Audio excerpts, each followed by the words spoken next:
ఖమ్మం జిల్లా సత్తుపల్లి పట్టణంలో స్వర్గీయ మాజీ ప్రధాని భారతరత్న శ్రీమతి ఇందిరాగాంధీ వర్ధంతి సందర్భంగా ఆమె విగ్రహానికి ఎమ్మెల్యే మట్టా రాఘమయ్యి పూలమాలలు వేసి ఘనంగా నివాళులర్పించారు.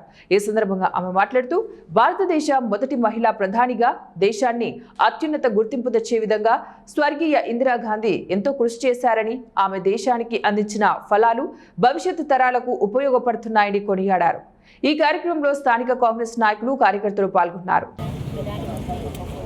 మహిళ శ్రీమతి ఇందిరాగాంధీ గారి వర్ధంతి సందర్భంగా ఈరోజు అందరం కూడా ఆమె ఆశయాలని, ఆమె దేశానికి చేసిన సేవని మరి ఒక్కసారి గుర్తు చేసుకుంటూ వారికి ఘన నివాళులు అర్పిస్తున్నాము. కాంగ్రెస్ సత్తుపల్లి నియోజకవర్గం తరఫున.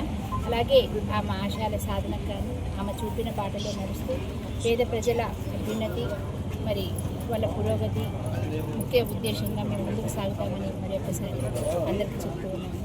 జోహార్ ఇందిరాగాంధీ గారు.